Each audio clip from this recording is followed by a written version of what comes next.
Have you ever thought of why Bitcoin reacts to the news of the Feds increasing or reducing interest rates? If yes, then this video is the answer to your question. If you are new to the channel, welcome, and make sure you support the channel by subscribing. And if you are not new, you are welcome back. As usual, I'm Rock, and in this video, I'll be talking about the correlation or relationship between Bitcoin and interest rates. Now, for better understanding, I would like to be defining most of the terms I use in this video so that you can try to like get them and then not get confused when I'm mentioning them. Now, Bitcoin is the mother of all cryptocurrency. Like, it has the highest market capitalization among all other cryptocurrency, and then other coins follow Bitcoin. Like, whenever Bitcoin moves down, altcoin also moves down. So now, the Fed or central bank, when I refer to them in this video, I'm talking about the policy setters, like the money controllers, people that have the control over the currency. Now, interest rates is that percentage of money that you pay back on top of the loan that you borrowed. Like, normally if you borrow a loan of 100,000 and then they said the interest rate is 10%, you pay back 110, right? Now, these interest rates, the central bank, they are the Feds, they are the one that sets these particular interest rates, and then whatever they set, the commercial bank is going to loan that money from them at that particular interest rates in which the Feds have set. Now, the commercial bank in turn is going to give this money out. They are going to loan this money out to companies and industries they are willing to build and willing to use money to their advantage at that set, at a particular set interest rate also, which is higher than the one that the central bank gave to them. I hope you guys understand the old of it now. Now, inflation is like when there is much money that is chasing few goods. That means the purchasing power is reduced, the economy is not really going well. The inflation, when there is too much money in circulation, there will definitely be inflation because there is few goods and then there is too much money. Now, this is like a price chart of inflation in the United States, since we are talking about the stock markets, Bitcoin, and all of that. So this is basically what we need. So now, in January, the inflation was like 7.5%, and then it's kept increasing 7.9%, and then 8.5% again. Now, guys, the next chart here is like the chart of how the Feds have been setting interest rates. Now, the last one that they said was 0.5%. That means the percent or the amount that they give out loan to commercial bank is that's 0.5%. Now, the commercial bank in turns now give it to individuals, to companies, to industries at a particular set amount of their own choice, which is going to definitely benefit them. I hope you guys now understand the facts now.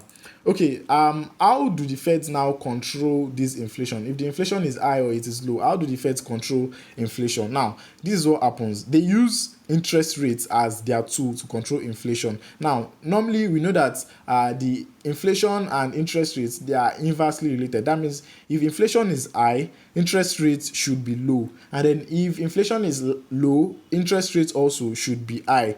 I hope you guys understand the order of it now. Now, how do they now use interest rates as a tool?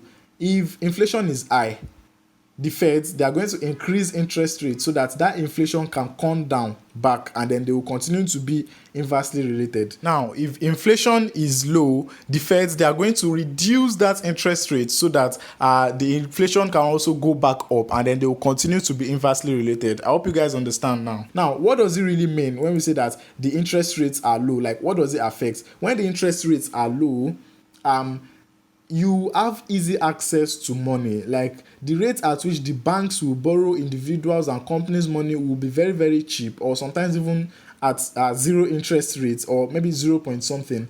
Do you guys understand? Now, if they are borrowing people, giving people money at that particular interest rate, more people will want to borrow more money to use in their business, and that is what causes more than enough circulation of money. That's what causes inflation. That is what causes plenty money chasing few goods. I hope you guys now understand. That is what it means. So there will even be opportunity for you to say, okay, I need to put my asset class, I need to invest in Bitcoin, invest in stock market, and invest in all other asset class. Now, what about when the interest rates are high? When the interest rates are being hiked, what happens? Now, there will be no employment because there will not be enough money in circulation, definitely, because the interest rate is high, and the amount in which the banks will borrow me money is too much for me, so I'll be discouraged to borrow that money from the banks. I hope you guys now understand this now. So that is what it means when the interest rates are very, very high. In fact, business, they can even pull out their funds that they have in other asset class and then use it in their business. So